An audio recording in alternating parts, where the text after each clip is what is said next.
Ikarus was an Eternal created by the Celestials in the World Forge. Over the course of his existence, he aided the birth of many Celestials by protecting the native populations of their planet from deviants until the Celestial could hatch from the planet.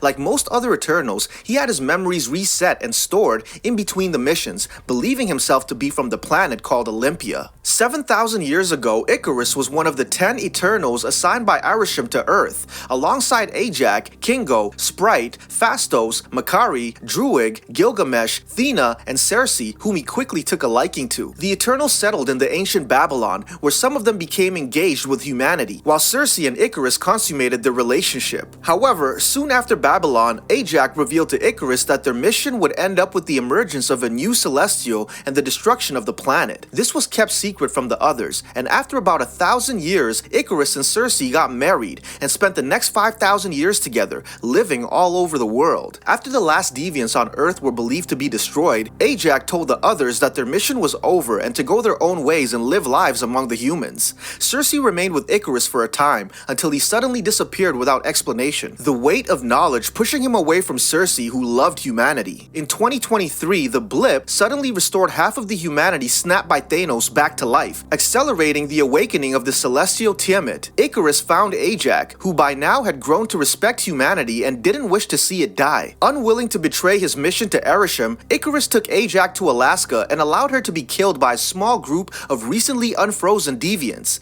He then returned Ajak's body to her home and went to see Cersei and Sprite in London, protecting them from one of the deviants. Ikarus let the others worry about the sudden reappearance of the deviants, which kept them distracted from the immediate emergence of Tiamat. Ikarus let Sprite and Cersei discover Ajak's body, the news of which they delivered to Kingo in India and Gilgamesh and Thena in Australia. While there, Cersei, made the new Prime Eternal by Ajak, first talked to Arishem, who revealed to her the true origin of the Eternals and the deviants, and that their true role was to see the end of the world in the emergence of Tiamat. Deciding to try and postpone the end of the world, the Eternals went to Druig in the Amazon, where an attack by deviants killed Gilgamesh. The others returned to the Domo and reunited with Makari, where Ikarus's actions and intentions were finally revealed to others. Sprite chose to follow him, while Kingo believed in the same cause but refused to fight the others and left. The remaining 5 Eternals planned to form the Unimind and have Druig put Tiamat back to sleep until they could find a way to awaken him without destroying the Earth in the process. This attempt was violently stopped by Ikarus, who punched Druig into the mountain and proclaimed him dead, negating that option. Makari fought Ikarus, while Phastos managed to restrain him for a little while. Ikarus eventually broke free, but just then the Eternals formed the Unimind. This empowered Cersei and enabled her to turn Tiamat to stone before he could fully awake. His loyalty shattered between the mission and his love for Cersei. A guilt-ridden Ikarus flew into the sun, seemingly killing himself.